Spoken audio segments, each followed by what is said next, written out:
Viewers, आप सबको सुलेखा का प्यार भरा नमस्कार।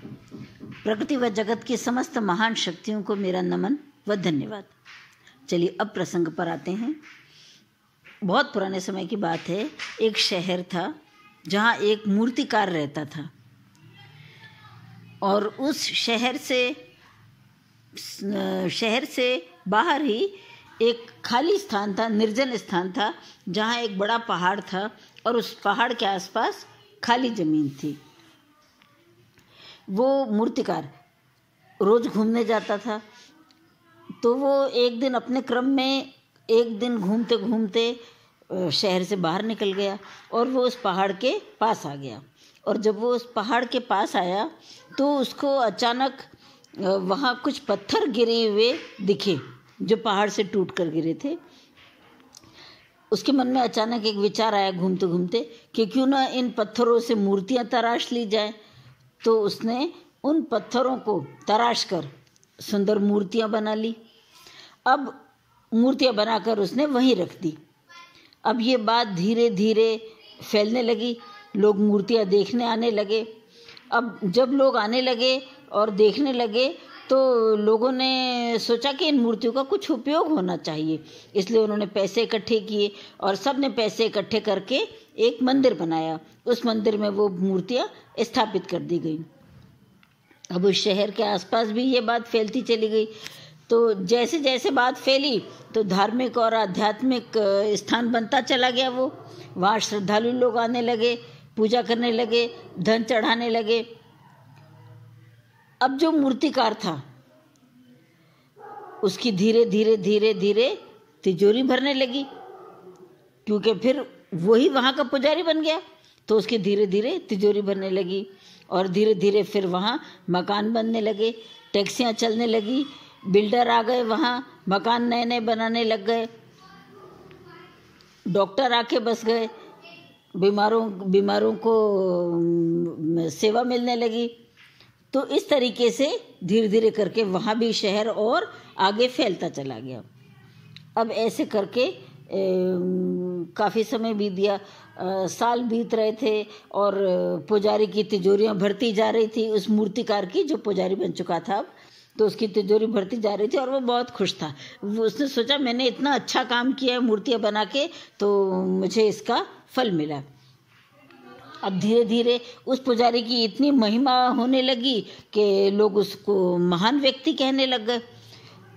अब धीरे धीरे नम्रता जो थी उसमें वो धीरे धीरे अहंकार में बदलने लगी। और अचानक एक दिन ऐसा हुआ कि उसकी तबीयत खराब हुई। और जब तबीयत खराब हुई तो वो डॉक्टर के पास गया। तो डॉक्टर ने कहा कि उसको भयानक जानलेवा रोग हो गया है और उसकी ज़िंदगी थोड़ी ही बाकी है।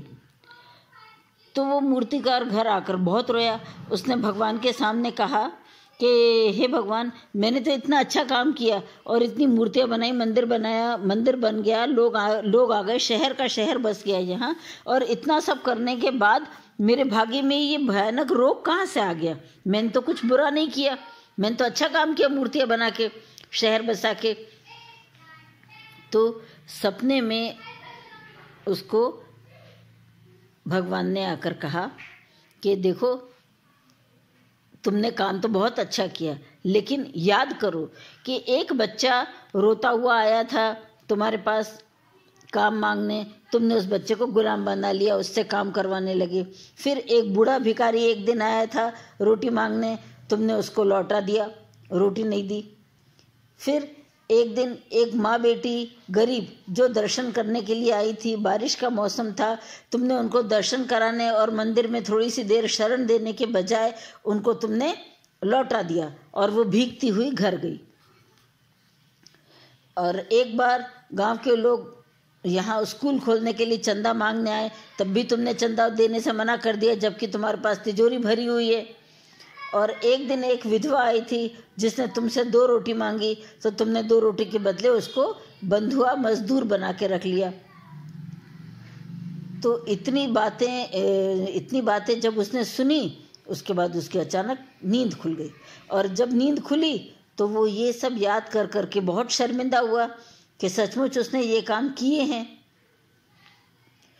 तो साथियों, नम्रता कब अहंकार में बदल जाती है हमें पता ही नहीं चलता। इसलिए हमेशा विवेक से काम लें। किसी मजबूर के साथ अन्याय करने की जगह